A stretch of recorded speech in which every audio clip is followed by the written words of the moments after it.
হোক এরকম আমি ভিডিও কলে তার সাথে কথা বলি, আমার সাথে কথা বলে, আমি তাকে দেখলাম, 100 বার দেখছি, 100 বার চোখের জেনা, 100টা কথা বলছি, 100টা জবানের জেনা, 100টা কথা শুনছি, 100টা কানের জেনা হয়েছে। লোকেরা যদিও আমি নামাজ পড়ি, যদিও আমি কারি সাহেব, যদিও আমি হাফেজ সাহেব, যদিও আমি এরকম ভাবে মুয়াজ্জিন সাহেব, যদিও আমি ইমাম সাহেব, আল্লাহু আকবার, যদিও আমি হুজুর, কিন্তু আল্লাহর হাবিব বলেন তুমি তো চোখের জেনাকার, তুমি তো জবানের জেনাকার, তুমি তো কানের জেনাকার। শুধু তাই না, এই যে ভিডিও কলে যে কথা হয়েছে, এই কথা ঘন্টায় ঘন্টায় কথা হয়েছে, পয়সা ব্যয় হয়েছে না?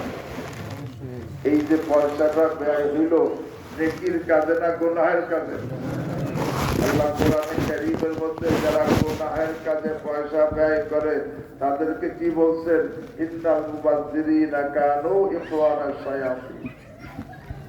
যারা গুনাহের কাজে টাকা খরচ করে আল্লাহ বলেন তারা হলো শয়তানের ভাই। ছেলেরা হবে শয়তান, ছেলেরা যখন শয়তানের ভাই হবে তো মেয়েরা হবে শয়তানের বউ।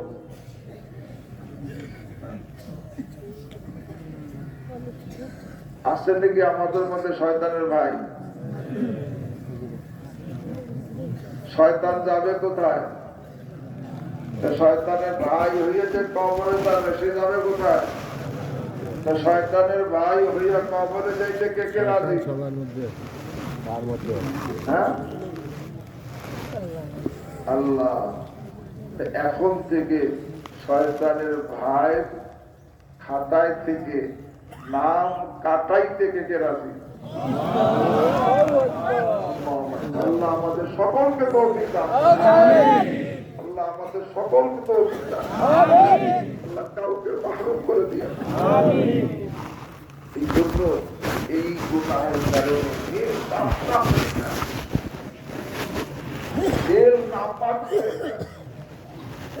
আজরাইল যখন আইসা জান বের করবে, আরে দেহকে চিপড়ে বের করবে।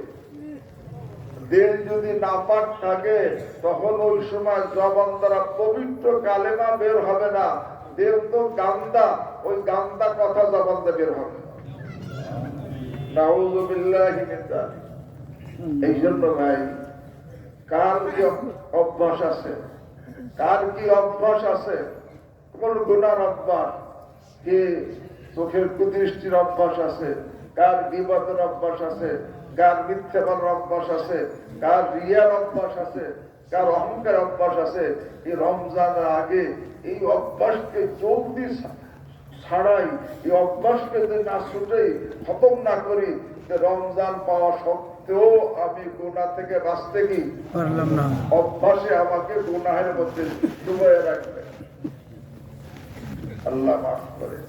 আর গুনাহের মধ্যে ডুবানো অবস্থায় আল্লাহ কেউ মৃত্যুবরণ করলে আমার দাদা পীর মহিউসুল্লাহ শাহ আব্দুল হক সাহেব রাহমাতুল্লাহ আলাইহি বলেন, আরে দেখো, এক একটা গুনাহ পূর্বের ধ্বংসপ্রাপ্ত জাতির নিরাম। যে সমস্ত জাতি তাদের পাপের কারণে কি হয়েছে? ধ্বংস হয়েছে। এক একটা গুনাহ পূর্বের ধ্বংসপ্রাপ্ত জাতির মিরাম। সুতরাং সে তার দলভুক্ত। উদাহরণস্বরূপ আল্লাহ আমাদের সকলকে মাফ করেন। যদি কোন লোক, কোন কেহ, কোন পুরুষ কোন ছেলের দিকে গুনার চাহিদা নিয়ে তাকায়, কোন ছেলের দিকে গুনার চাহিদা নিয়ে তার সাথে মুসাফা করে, কোন গুনাহ করে, আমার দাদা পীর মহিউসুল, আমার দাদা পীর এবং আমার হযরত বলছেন যে এই লোকগুলো লূত আলাইহিস সালামের ধ্বংসপ্রাপ্ত জাতির অন্তর্ভুক্ত। আল্লামা শামিও বলছেন আল-লূতিয়ুন, অর্থাৎ লূত আলাইহিস সালামের ধ্বংসপ্রাপ্ত জাতির অন্তর্ভুক্ত 3 শ্রেণীর লোক, সিনফুন ইয়ানজুরুন, অসিনফুন ইসাফিহুন, অসিনফুন ইয়ামালুন। এক শ্রেণী আরে গুনার চাহিদা নিয়ে ছেলেদের দিকে তাকায়, আর এক শ্রেণী এরকম গুনার চাহিদা নিয়ে ছেলের সাথে মোসাফা করে, আর এক শ্রেণী গুনাহ করে। আল্লাহু আকবার। আমার হযরত বলেন আর আল্লামা শামী বলেন, এরা হলো ওই হযরত লূত আলাইহিস সালামের ধ্বংসপ্রাপ্ত জাতির অন্তর্ভুক্ত। নাউযুবিল্লাহি মিন যালিক। আমার হযরত রাহমাতুল্লাহ আলাইহি আরো মারাত্মক কথা বলছেন, যদি কোনো ব্যক্তি এই কোনা থেকে খাঁটি তওবা না করে কবরে যায়, সে মৃত্যুবরণ করে, আর তার এলাকাবাসী তার এলাকায় তাকে খবর দেয়, হযরত বলেন প্রবল আশঙ্কা রয়েছে যে তার লাশ এই এলাকায় থাকবে না। সে যেহেতু ওই লূত আলাইহিস সালামের ধ্বংসপ্রাপ্ত জাতির অন্তর্ভুক্ত, এই জন্য তার লাশকে ফেরেশতারা ওই কবর থেকে নিয়ে ওই ধ্বংসপ্রাপ্ত জাতির এরিয়ার মধ্যে পৌঁছে দিবে। ভাই, রমজানের আগে জলদি আর রমজান পাবো কিনা, আল্লাহ আমাদের এই রমজান মধ্যে পৌঁছিয়ে দেন। যার মধ্যে যেই গুনাহের অভ্যাস, যার মধ্যে যেই গুনাহের অভ্যাস, কোন ব্যবসায়ের মধ্যে আছে মাপে কম দেওয়ার অভ্যাস, কারো আছে মালে ভেজাল দেওয়ার অভ্যাস, কারো আছে মিথ্যা বলার অভ্যাস, কারো আছে গালি দেওয়ার অভ্যাস, কারো আছে গীবতের অভ্যাস, কারো আছে অবৈধ সম্পর্কের অভ্যাস, কারো আছে রিয়াকারীর অভ্যাস, আমল করে রিয়ার সাথে, আল্লাহর জন্য করে না, কারো আছে অহংকারের অভ্যাস, কারো আছে হিংসার অভ্যাস। এবার যে কোনো একটা গুনাহ জাহান্নামে নেওয়ার জন্য কি যথেষ্ট? একটা গুনাহ জাহান্নামে নেওয়ার জন্য কি যথেষ্ট? এই জন্য ভাই, এই রমজান আসতেছে নিকটবর্তী, একেবারে নিকটবর্তী। আল্লাহ আমাদের সকলকে রমজান পর্যন্ত পৌঁছিয়ে দেন। জানি না এই রমজান আগেও তো কতজন চলে যাবে, আমি থাকতে পারবো কিনা জানি না। দোয়া করি আল্লাহ যেন আমাকেও রমজান পর্যন্ত পৌঁছিয়ে দেন। বলতেছি না, এই জন্য রমজানের আগেই নিজের সমস্ত বদ অভ্যাস যেটা আছে এই যে জলদি ছাড়ি, জলদি এই বদ অভ্যাসকে খতম করি, নতুবা রমজান পেয়েও আমি গুনাহ থেকে বাঁচতে কি পারবো না। আল্লাহ খতম করি, তাহলে রমজান পেয়েও গুনাহ থেকে বাঁচতে পারবো না। এখন বলে ওদের অভ্যাস ছাড়া তো কঠিন, আসলেও কঠিন, কিছুটা কঠিন হবে। এই জন্য বলা হয় খিতাবুল আদাতি আসাদ্দ মিন খিতামির রাসাআতি। দুধ ছাড়ানো, বাচ্চার দুধ ছাড়ানো যত কঠিন, অভ্যাস ছাড়ানো তার চাইতে বেশি কঠিন। এবার যার মধ্যে গুনাহের অভ্যাস হয়ে গেছে, এখন ছাড়ানো যদিও কঠিন, এখন কষ্ট করে এই অভ্যাস ছাড়াবো না অভ্যাস অনুযায়ী গুনাহ করে জাহান্নামী হব? হ্যাঁ, কারণ এই অভ্যাস ছাড়ানো যতটুকু কঠিন, জাহান্নামের আগুন অনেক কঠিন, অনেক কঠিন, অনেক কঠিন।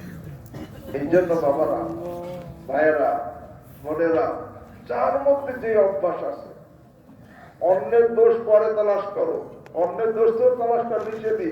ওলা তাজাসসু, ওলা তাজাসসু, অন্যের দোষ তালাশ করো না, খাদ্য তালাশ করো, নিজের দোষ। আজকে আমরা যেটাকে আল্লাহ নিষেধ করছেন, ওলা তাজাসসু, অন্যের দোষ তালাশ করো না, আমরা অন্যের দোষ তালাশ করা শুরু করছি। আর নিজের দোষ এটাকে দেখাবো ভাই, নিজের দোষ তালাশ করি। আমার মধ্যে কোন বদ অভ্যাসটা আছে? আমার চোখ কি হেফাজতে আছে 100 ভাগ? না চোখের দ্বারা গুনাহ হয়? আমার জবান কি হেফাজতে আছে 100 ভাগ? না জবানের দ্বারা গুনাহ হয়। আমার হাত কি হেফাজতে আছে 100 ভাগ? না হাতের দ্বারা গুনাহ হয়। আমার লজ্জা স্থান কি হেফাজতে আছে 100 ভাগ? না লজ্জা স্থানে কোনো গুনাহ হয়? এরকম ভাবে আমার দেহ কি হেফাজতে আছে? আর দেহের দ্বারা গুনাহ হয়?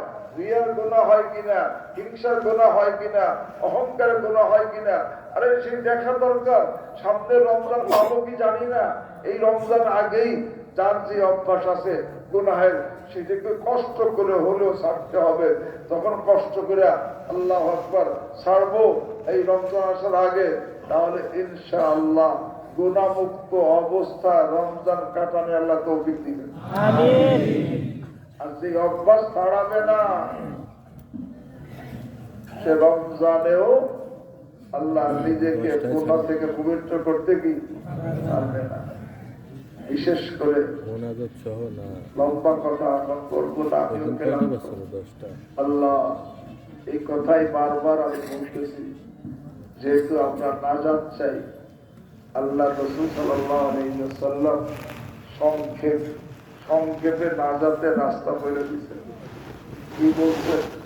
বাইয়াল মারনি মা বাইনা লাহিয়াইহি ওয়া মা বাইনা রিজলাইহি আজমাল্লাহুল জান্নাহ।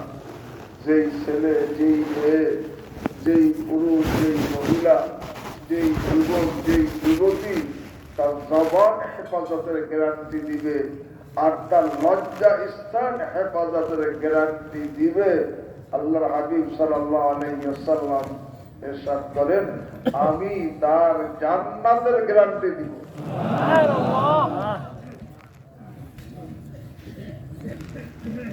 কিছু লোক আছে সৌভাগ্যশালী, যাদের জবানও হেফাজত আছে, লজ্জা স্থানও হেফাজতে আছে।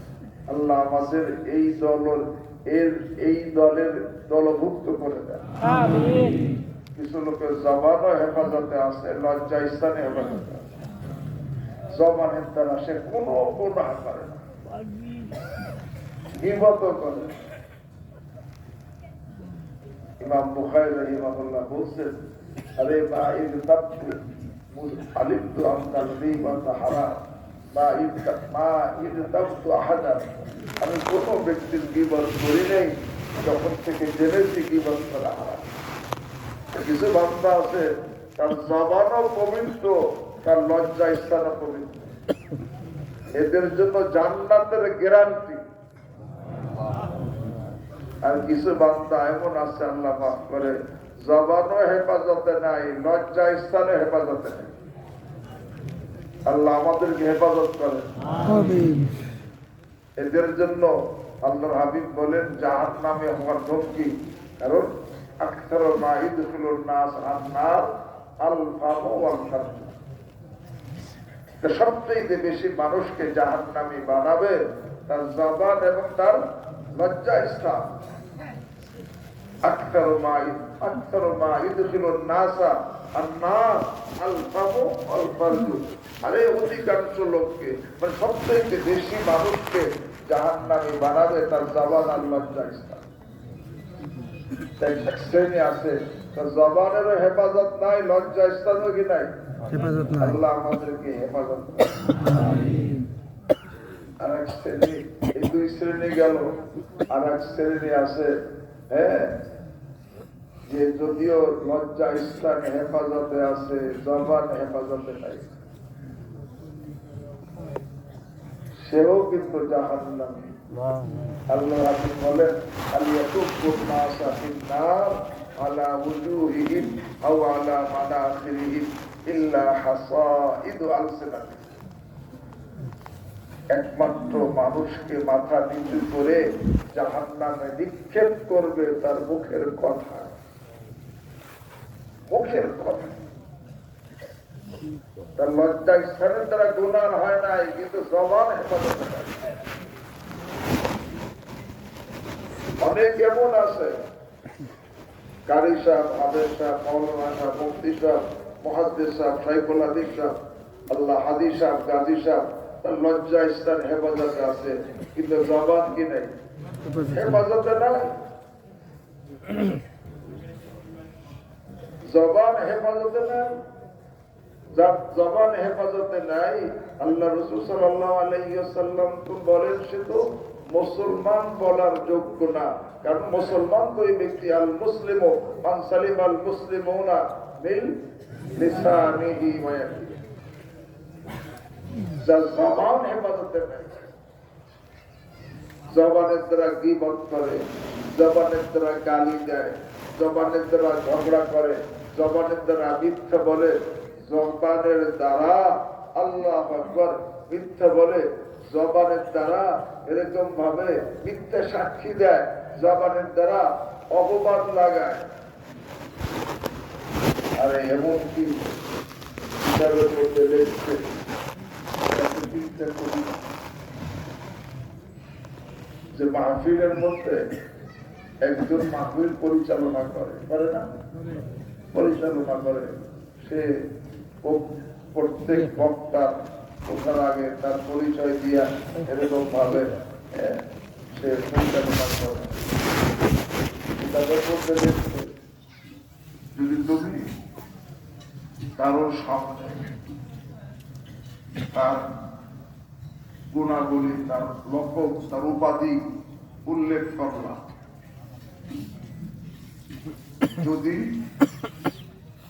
এই তার সামনে প্রশংসা করার কারণে তার দিলের মধ্যে যদি হুজুগ আর ফখর চলে আসে, গর্ব চলে আসে, তোমার জানা থাকে যে এর সামনে করলে সে ভুলবে, তার মধ্যে হুজুগ চলে আসবে, ফখর চলে আসবে, আল্লাহু আকবার, কিতাবে লেখে তার সামনে প্রশংসা করা এটা নাজায়েজ। কারণ তুমি প্রশংসা করে তাকে গুনাহের কাজে সাহায্য করলা। আল্লাহ কোরআনে বলছে ওয়ালা তাআওয়ানু আলাল ইসমি ওয়াল উদওয়ান, গুনাহের কাজে কাউকে সাহায্য করো না। তুমি যে প্রশংসা করলা এরকম ভাবে যে প্রশংসায় বললো ভিতরে এরকম ভাবে তার মধ্যে হুজুগ চলে আসলো, ফখর চলে আসলো, এখন সে হারামে লিপ্ত হয়ে গেল তোমার প্রশংসার কারণে। তুমি তাকে হারামে লিপ্ত করছো, তুমিও গুনাহগার। দ্বিতীয় কিতাবে লেখে তুমি প্রশংসা করছো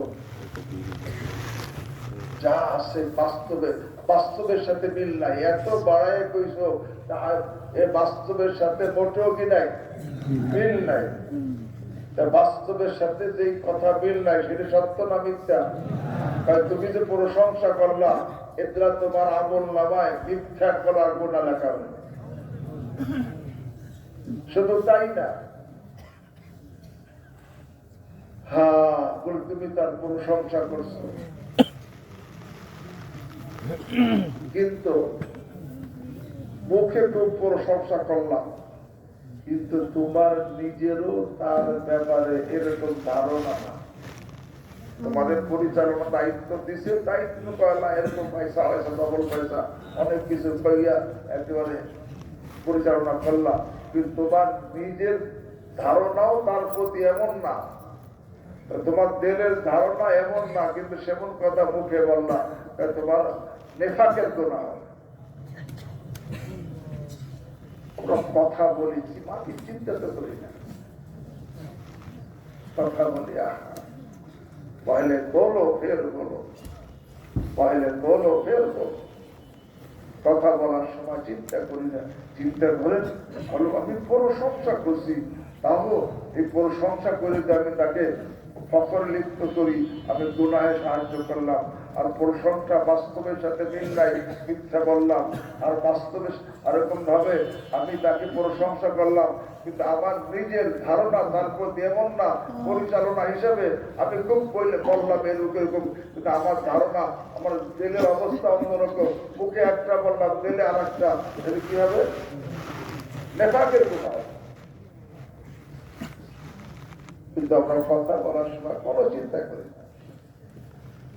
তা বলতেছিলাম কিছু লোক আছে তার লজ্জা স্থান তো হেফাজতে আছে, কিন্তু জবান হেফাজতে নাই। এই জবান হেফাজতে না থাকা এইটাও জাহান্নামে যাওয়ার জন্য যথেষ্ট। আল্লাহ মাফ করে, আল্লাহ মাফ করেন। এই জন্য এই জবান হেফাজত করা,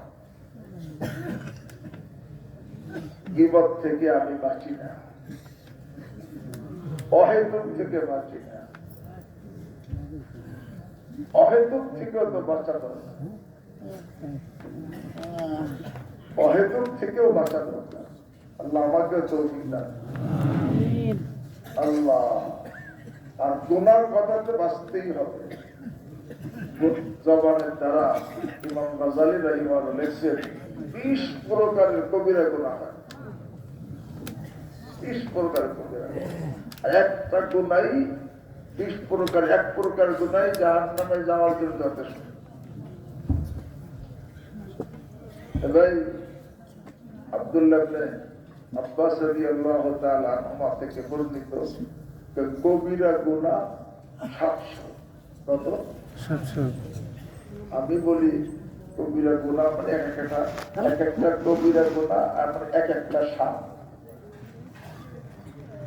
একটা ঘরের মধ্যে 700 সাপ আছে, আপনার ধ্বংস হওয়ার জন্য কয়টা সাপের কামড় লাগবে? একটা কামড় দিলে ধ্বংস। আরে 700 কবিরা গুনাহ, একটা কবিরা গুনাহ থাকলেই জাহান্নামে যাওয়ার জন্য যথেষ্ট। আল্লাহ আমাকে আপনাদেরকে মাফ করে দেন। এই জন্য ভাই, এই জন্য কিছু লোক আছে তার জবান হেফাজতে নেই, জবানের দ্বারা কর্কশ কথা বলে, কটু কথা বলে, এমন কথা বলে, ফখরের কথা বলে।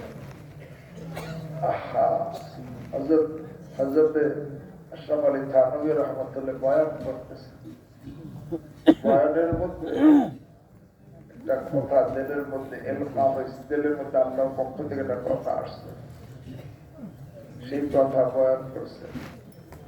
বয়ান করে বলতেছেন, ये बात आप लोग ये बात मुझे से सुने और किसी से नहीं सुने। এই কথাটা আপনারা আমার থেকেই শুনবেন, অন্য কারো থেকে শুনবেন না। ये मैं मजदूर तहदीद के नियामत कह रहा। এই কথাটা আমি নিয়ামতের শুকর আদায় হিসেবে বলতেছি। এই কথা বলে মাথা নিচু করছে, কিছু সময় পরে মাথা উঠে বসে, ভাই মুঝसे बहुत बड़ा गुनाह हो गया, আমার দ্বারা বহুত বড় গুনাহ হয়ে গেছে। বলে কেন? বলে আমি যে ওই কথা যে বললাম যে এই কথাটা আপনার আমার থেকেই শুনবেন, অন্য কারো থেকে শুনবেন না। হ্যাঁ, আমি এই কথাটা আমাদের শুকর হিসেবে বলতেছি, কিন্তু আমি দিলের দিকে তাকাই দেখি দিলের মধ্যে আমাদের শুকর না, দিলের মধ্যে তাহাল্লি আর দিলের মধ্যে বড়াই ভাব চলে আসছে। পরে সেই পুরা মজমার মধ্যে তওবা করছে। এতটুকুর জন্য আমরা তো কোনো চিন্তাই করি না, মনে চাইছে বাস কথা বলতেছি। হাফিজুর রহমতুল্লাহ জামানে শুনছি, হাফিজুর রহমতুল্লাহ কথা খুব কম বলছেন, মোহাম্মদুল্লাহ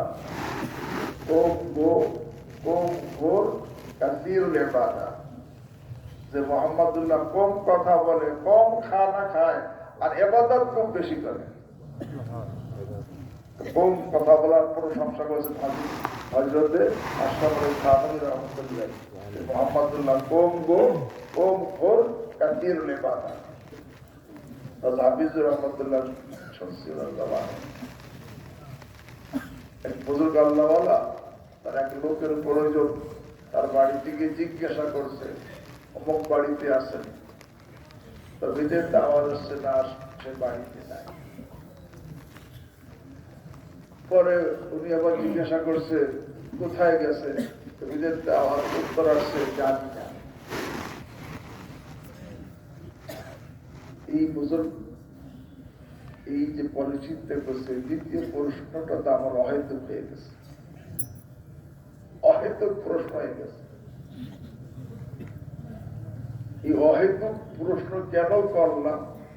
হাফিজুর রহমতুল্লাহ বলেন, ওই বুজুর্গ এই একটা কথার কারণে সে কোথায় গেছে জিজ্ঞাসা করছে, এটা হয়তো প্রশ্ন করছে, এটা মনে করে এর কারণে 30 বছর কাঁদছে।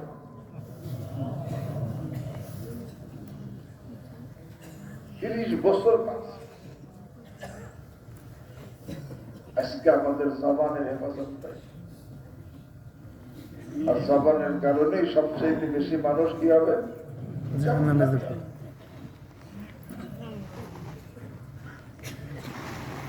আল্লাহ হাবিব সাল্লাল্লাহু আলাইহি ওয়াসাল্লাম গ্যারান্টি দিলেন যে জবানের হেফাজত করবে, আল্লাহর জায়সানের হেফাজত করবে, আমি তার জন্য জান্নাতের গ্যারান্টি দিব এখন থেকে। আর এক শ্রেণীর লোক আছে জবানের চুপচাপ থাকে কিন্তু লজ্জা স্থান হেফাজতে না। নাউযুবিল্লাহ। কেমনে? হয়তো চুপচাপ থাকে, এক সময় বিবিরে তালাক দিয়ে ফেলছে রাগের চোখে, এখন আল্লাহর বিধান মতে সংশোধন না করে সেই বিবি নিয়েই থাকতেছে, চুপচাপ থাকে কিন্তু সেই বিবি নিয়েই থাকে। তার জবান যদিও হেফাজতে আছে, লজ্জা স্থান কি নাই, হেফাজতে নাই, আছে না এরকম?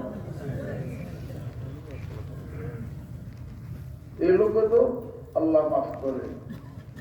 আল্লাহ হাবিব সাল্লাল্লাহু আলাইহি ওয়াসাল্লাম বলেন, হযরত জিবরিল এবং মিকাইল আলাইহিস সালাম আমাকে নিয়ে ঘুরাইতেছে, দেখাইতেছে, তখন দেখি একটা চুলা, তন্দুরে চুলা, পেট ছড়ানো, মুখটা চাপানো, ভিতরে আগুন চলতেছে, আর এর মধ্যে কিছু পুরুষ এবং মহিলা উলঙ্গ আগুনের মধ্যে চিৎকার করতেছে, আগুনের লেলিহান উপরে আসতেছে, আগুনের সাথে উপরে চলে আসতেছে, আবার নিচে যাইতেছে, আবার তারাও নিচে চলে যাইতেছে। আল্লাহ হাবিব সাল্লাল্লাহু আলাইহি ওয়াসাল্লাম বলছে, এরা কারা? তখন জিবরিল আলাইহিস বলেন, এরা আপনার উম্মতের জেনাকার পুরুষ আর জেনাকার মহিলা। একটা এক গুনাহ জাহান্নামে নিয়ে গেছে। কিয়ামত পর্যন্ত এরকম হবে, এরপর তো জাহান্নামে যাবে। আল্লাহ মাফ করে। এই জন্য আল্লাহ আকবার। আমি এই কথাটাও বলি, দুনিয়াতে যারা স্বামী স্ত্রী হিসেবে জীবন যাপন করতেছি, আখিরাতে গিয়ে এরা 4 শ্রেণীর হবে। কয় শ্রেণী? এক শ্রেণী স্বামী স্ত্রী দুইজনই সৌভাগ্য। স্বামীও ইমানদার নেককার পরহেজগার, স্ত্রীও ইমানদার নেককার পরহেজগার, দুজন জান্নাতি। শুধু জান্নাতি না, এই দুজন একসঙ্গে চিরকাল জান্নাতে থাকবে, শুধু একসঙ্গে থাকবে, দুনিয়ার অবস্থা থাকবে না। পুরুষের অবস্থা হবে হযরত, আরে তার পুরুষ যে হবে স্বামী, তার দেহটা হবে আদম আলাইহিস সালামের মতো 60 হাত লম্বা, সৌন্দর্য হবে ইসমাইলের মতো, আর তার গলার কণ্ঠ হবে দাউদ আলাইহিস সালামের মতো, এবং তার বয়স হবে ঈসা আলাইহিস সালামের মতো 30-32, এবং তার আখলাক হবে মুহাম্মদুর রাসূলুল্লাহ সাল্লাল্লাহু আলাইহি ওয়াসাল্লামের মতো জোরদার মুরদার বোকা হালিম, শরীরে কোনো লোম থাকবে না, কেবল মোজ গজাইছে, দাড়ি এখন ওঠে নাই, বোকা হালিম, কাজল লাগানো অবস্থায়। এই অবস্থায় চিরকাল এই পুরুষটা থাকবে। আর স্ত্রী কেমন থাকবে? আল্লাহ বলেন, ইন্না আনশানাহুন্না ইনশাআ, আমি তাকে এমন ভাবে সৃষ্টি করব, আর ফাজআলনাহুন্না আবকারা, তাকে চিরকুমারী বানাবো। কুমারী মানে ইযা জামা আজওয়াজুহুন্না উন্না আবকারা, যখন স্বামীর সাথে আনন্দ করবে, আনন্দ করার সাথে সাথে আল্লাহ আবার কুমারী বানাবেন। যতবার আনন্দ করবে, কুমারী অবস্থা আনন্দ করবে। ফাজআলনাহুন্না আবকারা, আরে এবং উরবান আতরাবা, উরবান মুহাব্বাবাতুন লিল আজওয়াজিহিন্না। দুনিয়াতে অনেক সময় স্বামী নারাজ হয়েছে, কয় না মুহাব্বাবাতুন লিল আজওয়াজিহিন্না, স্বামীর বড় প্রিয় বানাবে, তার সুরত, তার সিরত, তার আচরণ এমন হবে, সব দিকে স্বামীর বড় প্রিয় হবে, এবং স্বামী এবং সে কত সুন্দর হবে। আরে নিসাউদ দুনিয়া একুন্না আফজালা মিনাল হুরুল ঈন ৭০ আলফা যায়দ। আব্দুল্লাহ ইবনে আব্বাস রাদিয়াল্লাহু তাআলা আনহু বলেন, দুনিয়ার যে স্ত্রী জান্নাতি হইছে, জান্নাতের হুরের চাইতে ৭০,০০০ গুণ উত্তম হবে। এবং একসঙ্গেই থাকবে। ফেরেশতারা সবাই দোয়া করতে, রব্বানা রব্বানা ওয়াদখিলহুম জান্নাতি আদনিল লাতী ওয়া'আদতাহুম ওয়া মান সালাহা মিন আবাইহিম ওয়া আজওয়াজিহিম। এই আল্লাহ যে সমস্ত যে পুরুষকে আপনি জান্নাত দিয়েছেন এবং তার বিবি যে নাকি জান্নাতে যাওয়ার যোগ্য ঈমানদার নেককার, তাকেও তার সাথে একই জান্নাতে দাখিল করেন। ফেরেশতারা দোয়া করতেছে, রব্বানা ওয়াদখিলহুম জান্নাতি আদনিল লাতী ওয়া'আদতাহুম ওয়া মান সালাহা মিন আবাইহিম, তার বাপ দাদাদেরকেও ওয়া আজওয়াজিহিম, বিবিদেরকে, অযুররিয়াতি, সন্তানদেরকে একই জান্নাতে দাখিল করেন। ফেরেশতারা দোয়া করে। তা বলতেছিলাম যে স্বামী স্ত্রী এক শ্রেণী দুনিয়ায়, তারা দুনিয়াতে একসঙ্গে ছিল, আখিরাতে তারা সৌভাগ্যশালী, দুইজনই আখিরাতে আরে সৌভাগ্যশালী, দুজন জান্নাতি, দুজন একসঙ্গে থাকবে। তবে এতটুকু বলে দেই যে দুইজনে আমলের মধ্যে ব্যস্তম থাকে। একজন উচ্চ জান্নাত অধিকারী এই পরিমাণ আমল, আর একজন আমল নিম্নের জান্নাতের অধিকারী হওয়ার মতো আমল, উপরে জান্নাতের অধিকারী হওয়ার মতো আমল না। আল্লাহ একসঙ্গে করবেন, কিভাবে করবেন? এইটা করার জন্য তো ৩ সূরা হইতে পারে। উপার্জনকে নিচে আনলে এরকম ভাবে একসঙ্গে হয়ে যায়, বা নিচের জনকে উপর একসঙ্গে হয়ে যায়, বা দুই উপার্জনকে কিছু নিচে নামাইছে, নিচের জন্য কিছু উপর উঠেছে, তাতে একসঙ্গে হবে। আল্লাহ বাস আল্লাহ হাবিব বলে যে না, আরে এরকম ভাবে আল্লাহ কোরআনে বলছে যে আল্লাহ কাছে আমলেতে কিছু কমানো হবে না, মানে উপরের জন যে স্তরে সে সেই স্তরেই থাকবে, আর তার জন্য নিচের স্তরের জনকে সেই স্তরে পৌঁছে দেওয়া।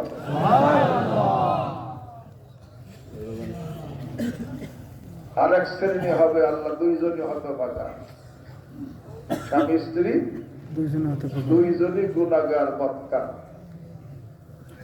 যেমন তালাক হয়ে গেছে, স্বামীও জানে স্ত্রীও জানে, যে কোনো কারণে তালাক হয়ে গেছে। এখন আল্লাহর বিধান মতো সংশোধন না করে স্বামী স্ত্রী একসঙ্গে থাকতেছে, স্বামীও তার কাছে যাইতেছে, স্ত্রীও তার কাছে আসতেছে, একসঙ্গে থাকতেছে, দুইজনই জিনাগার।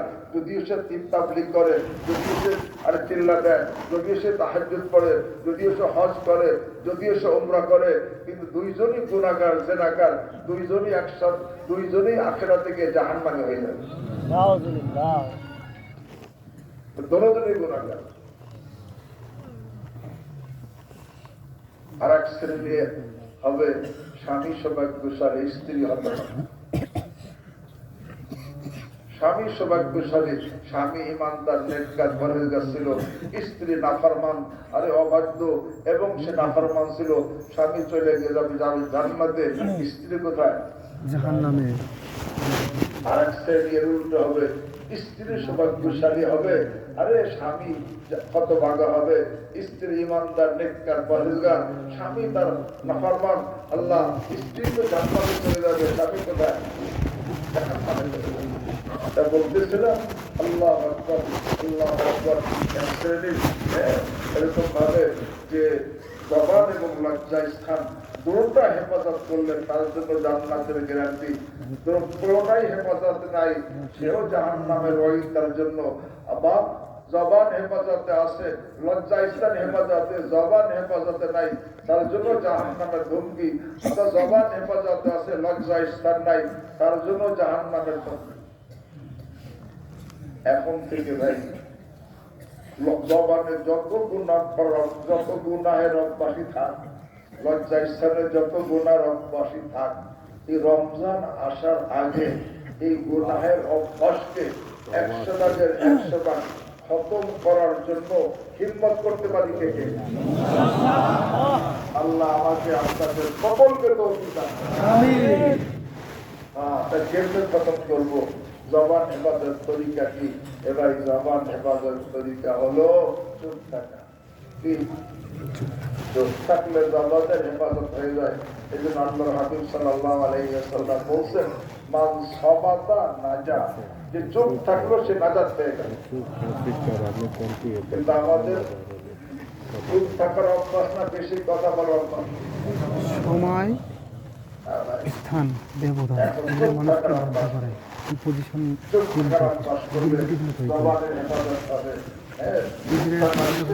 শুধুমাত্র জরুরি কথা, দিনী কথা এটা বলবো, আর অহেতুক কথা, অহেতুক কথাও না।